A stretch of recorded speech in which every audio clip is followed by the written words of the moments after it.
In a world where diplomacy is often seen as a game of strategic alliances and power plays, Burkina Faso's President Ibrahim Traoré has made a move that few saw coming, outright rejecting an invitation to the White House. At just 36 years old, Traoré has positioned himself as a leader unafraid to challenge global superpowers, standing firm on his vision for Burkina Faso's sovereignty and independence from Western influence. But what led to this decision? Why would a head of state refuse a meeting with one of the most powerful leaders in the world? Is this a calculated rejection of U.S. foreign policy? Or is it a sign of deeper tensions brewing between Washington and the African continent? President Ibrahim Traoré's decision to decline an Oval Office invitation isn't about defiance. It is about dignity. He's standing tall, showing the world that Burkina Faso is choosing self-reliance over dependency. This isn't about turning his back on the world, but about setting the terms for engagement.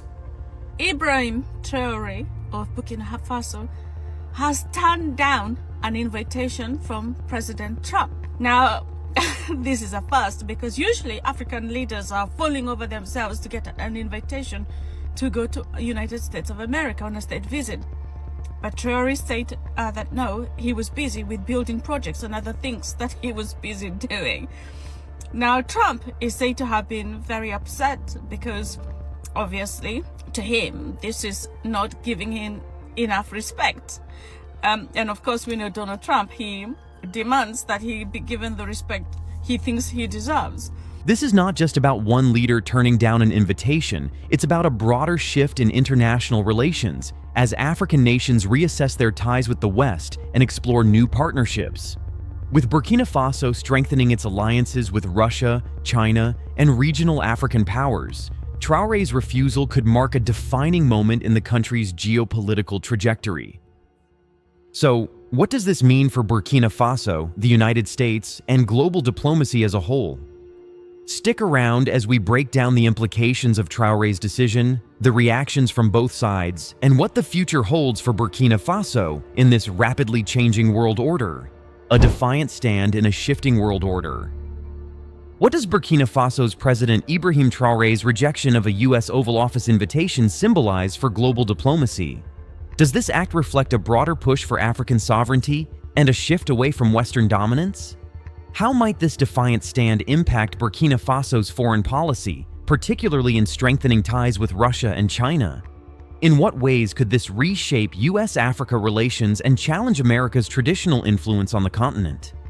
How does Traoré's decision reflect the changing geopolitical landscape and Africa's increasing agency in shaping global power dynamics as nations assert more control over their own futures? 2 years ago, Captain Ibrahim Traoré took charge of Burkina Faso. At just 35 years old, he became the Africa's youngest leader. But it has only been 24 months, and he has proven that leadership is about action, not age. His government has prioritized economic growth, national sovereignty, and self-reliance, making decisions that have reshaped the country's future. One of the biggest achievements in Burkina Faso is its economic growth. When he took over, the country's GDP was around 18.8 billion US dollars. Today, it has grown to 22.1 billion US dollars. Traoré's rise to power and vision for Burkina Faso. President Ibrahim Traoré, a military officer turned leader, seized power in Burkina Faso in September 2022 following a coup, vowing to restore stability and reclaim national sovereignty. His leadership is characterized by a strong rejection of foreign interference and a strategic shift towards non-Western alliances, particularly with Russia and China. Amid ongoing insurgencies, economic instability, and political turmoil, Traoré's government is focused on reshaping Burkina Faso's identity on the world stage. This bold stance reflects his commitment to preserving the country's independence while navigating complex geopolitical challenges and asserting a new direction for the nation's future. The rejection, a snub or a statement, refusing an invitation from the Oval Office is no small act. The United States has historically positioned itself as a global power, and such invitations are not only extended for diplomatic purposes, but also as a means of exerting influence. In this context, The decision by Burkina Faso's leader, Traoré, to decline an invitation to meet with the U.S. president raises eyebrows and opens a discussion about power dynamics, sovereignty, and international relations. While such rejections could be seen as mere tactical moves, Traoré's actions suggest a deeper, more ideological shift. His refusal might represent not just a snub to the U.S., but also a bold statement about Africa's desire for independence, the changing landscape of global alliances, and a critique of Western hypocrisy. 1. A symbol of African sovereignty. Traoré's rejection of the U.S. invitation is emblematic of a growing movement among African leaders who are increasingly asserting their sovereignty. For decades, African nations have been subjected to the influence of Western powers, many of which have wielded their dominance through economic, political, and military interventions. In the case of Burkina Faso, as well as neighboring countries like Mali and Niger, this rejection signals a refusal to adhere to traditional power structures that place Africa under the control of external forces. This shift toward asserting African independence is not just symbolic, it is a real challenge to the Western-imposed frameworks that have often dictated the continent's path. Leaders like Traoré are taking steps to demonstrate that African countries should be allowed to make decisions that are best for their people, free from external pressures or agendas. Historically, African leaders were often seen as subordinate to Western powers. But now, through bold actions like Traoré's refusal, a new era of self-determination is emerging. By rejecting the invitation, Traoré sends a clear message that his administration values sovereignty over the influence of Western powers. This act should be seen as part of a larger trend, where African leaders are standing firm in their resolve to prioritize the well-being of their people over the political and economic favors offered by Western powers. The act of saying no is a reclaiming of autonomy that resonates deeply with African history and aspirations. Second, shifting global alliances. The geopolitical landscape is shifting, and Burkina Faso is at the forefront of these changes. In recent years, the Sahel region, including Burkina Faso, has increasingly looked to Russia and China for diplomatic, economic, and military support, rather than relying on the United States or European nations. This shift is not simply a matter of convenience, but rather a conscious move toward diversifying partnerships and seeking alternatives to the traditional Western model of engagement. China and Russia offer different forms of cooperation compared to the U.S. For instance, China's Belt and Road Initiative and Russia's involvement through security agreements provide African countries with more flexible arrangements, often devoid of the strings attached to Western aid. By refusing to meet with the U.S. president, Traoré makes it clear that his administration is not willing to compromise its newly formed strategic alliances for the sake of U.S. approval. This rejection is not just a diplomatic snub, but an assertion that Burkina Faso and possibly other African nations are willing to forge their own path, free from the influence of traditional powers. This rejection could also signal that African countries are no longer willing to simply accept Western-led global structures and are seeking to play a more active role in shaping their future. It is a statement that Burkina Faso, along with other Sahel nations, is ready to engage with global powers on its own terms, aligning itself with those who are seen as more understanding of the continent's needs and challenges.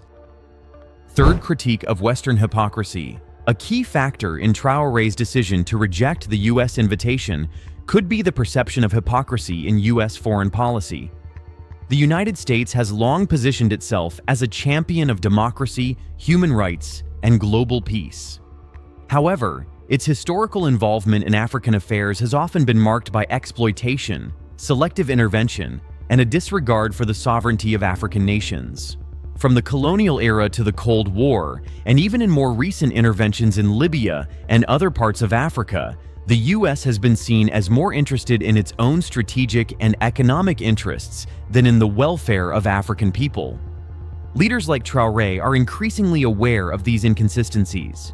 By rejecting the U.S. invitation, he is calling out the double standards that characterize U.S. foreign policy. While the U.S. criticizes other countries for human rights abuses or undemocratic practices, it has often turned a blind eye to its own role in destabilizing regions and exploiting African resources. Traoré's refusal to meet with the U.S. president is an opportunity to demand a more respectful, equitable approach to international diplomacy, one that does not treat African nations as pawns in a larger geopolitical game, but as equal partners deserving of respect. By rejecting this invitation, Traoré is asserting that the time for hollow promises and selective intervention is over. Instead, African nations must be treated as equals in the international arena, and their sovereignty must be respected. It is a demand for fairness and consistency in global diplomacy. The diplomatic tensions between South Africa and the United States of America are seemingly escalating, according to the presidency. Ambassador Ibrahim Traoré was expelled in the United States of America last week and declared a persona non grata. Traoré's political formation, the African National Congress, is planning to host a homecoming rally for him. U.S. response: a diplomatic dilemma. Traoré's rejection of the U.S. invitation poses a significant challenge to Washington's influence in Africa, especially as the Biden administration works to reassert U.S. presence on the continent amidst growing competition from China and Russia. This bold stance from Burkina Faso complicates U.S. efforts to maintain its traditional dominance and force African nations to adhere to Western-led diplomatic structures.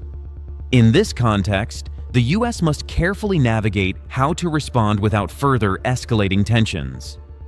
1. The risk of diplomatic isolation. If the United States interprets Traoré's rejection as an act of hostility, it may opt for punitive measures such as imposing financial and trade restrictions or reducing aid. This could lead to Burkina Faso's further isolation from the West. However, such a move risks backfiring, pushing the country even further into the spheres of influence of Russia and China, both of which are expanding their presence in Africa. Instead of weakening Burkina Faso, sanctions could strengthen its ties with these alternative powers, making the U.S. strategy counterproductive and further diminishing Washington's influence in the region. 2. The need for a new approach. Given the changing dynamics in global diplomacy, the U.S. needs to rethink its approach to engaging with African nations. The traditional model of offering aid in exchange for political alignment is becoming less effective as African countries seek more equitable relationships with global powers. Rather than attempting to strong-arm Burkina Faso into compliance, Washington should consider fostering more equal, respectful partnerships. This shift would signal a recognition of Africa's sovereignty and a commitment to genuine collaboration, positioning the U.S. as a supportive ally rather than a domineering force. Only through such a new approach can the U.S. hope to maintain meaningful influence on the continent. Implications for Africa and the world. Traoré's rejection of the U.S. invitation is not just a diplomatic move, but part of a broader shift in African governance and global politics. His decision signals the growing confidence of African leaders in asserting their sovereignty and prioritizing their people's needs over the demands of Western powers. This has profound implications for Africa's role on the world stage and for global power dynamics in the coming decades. 1. The rise of a new African leadership. Traoré's bold refusal is emblematic of a new generation of African leaders who are increasingly focused on self-determination and national development. In rejecting U.S. influence, he highlights the rising trend across the continent where governance is being shaped less by external expectations and more by domestic priorities. This marks a significant departure from the past, when African leaders were often seen as subservient to Western powers, frequently aligning their policies with foreign interests to gain economic or military aid. This shift represents a broader movement toward empowering African nations to shape their own futures without the influence of former colonial powers. As African leaders gain more confidence in making decisions that best serve their people, there is also an increasing push for greater intra-African cooperation. By prioritizing regional unity and reducing dependency on external powers, Africa is creating the foundation for a more self-sufficient and unified continent.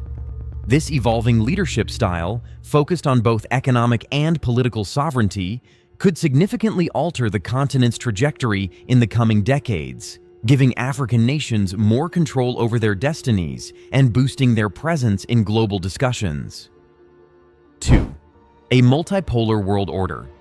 Traoré's rejection of the U.S. invitation also signals the rise of a multipolar world order. The traditional dominance of the U.S. as the primary global power is being increasingly challenged by countries like China and Russia, both of which are growing their influence in Africa. These nations offer alternative models of development and engagement that stand in contrast to the Western-dominated structures of the past. Traoré's actions are a reflection of this broader shift. No longer are African nations merely passive recipients of foreign aid or policies dictated by Western powers. They are becoming more active participants in shaping the global order. Burkina Faso's move to engage more closely with Russia and China instead of the U.S. underscores a growing desire among African nations to explore alternative partnerships that reflect their own interests. As a result, African countries are helping to define a multipolar world where power is more distributed and no single nation or bloc holds absolute dominance. 3. The role of the African youth. Another critical aspect of Traoré's leadership is his embodiment of Africa's youth. A significant portion of the continent's population is under the age of 30, politically engaged, and increasingly disillusioned with the continued influence of former colonial powers. This new generation is far more vocal in its demands for dignity, sovereignty, and an end to neo-colonial practices that have long plagued the continent. Traoré, a young leader himself, represents the aspirations of this generation. His rejection of Western interference and his prioritization of Burkina Faso's autonomy reflect the desires of millions of young Africans who are determined to shape their own future. This generation is seeking a new type of leadership, one that does not compromise Africa's independence in exchange for foreign aid or approval. As the youth continue to rise in influence, their voices will likely become a driving force in future African governance, pushing for a continent that is respected on the world stage and free from external domination. Therefore, Traoré's rejection of the U.S. invitation is not an isolated incident, but part of a larger trend reshaping Africa's political landscape. As African leaders assert their sovereignty, the world is witnessing the rise of a more confident, self-determined continent. This shift will play a critical role in the development of a multipolar world order, where African nations are not just passive participants, but active architects of their futures. With the backing of a politically engaged youth, the rejection of Western influence may serve as the catalyst for a new era of African empowerment, a defining moment in U.S.-Africa relations.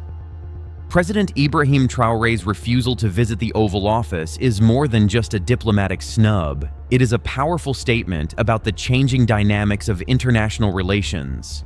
His actions highlight the rise of assertive African leadership, the waning influence of Western diplomacy, and the increasing complexity of global politics. Whether this move benefits Burkina Faso in the long run remains to be seen, but one thing is clear. Africa is no longer willing to be a silent spectator in its own destiny. The world must take notice. Will this bold move further empower Traoré as a leader, championing a new era of African independence, or will it bring unforeseen diplomatic and economic consequences? Will Burkina Faso's growing ties with non-Western powers lead to a more prosperous and sovereign future, or could it create new vulnerabilities? One thing is clear: the world is watching. The balance of power is shifting, and leaders like Traoré are at the forefront of this transformation. What do you think? Was this a masterstroke in asserting Burkina Faso's independence, or a risky gamble that could backfire? Let us know your thoughts in the comments below.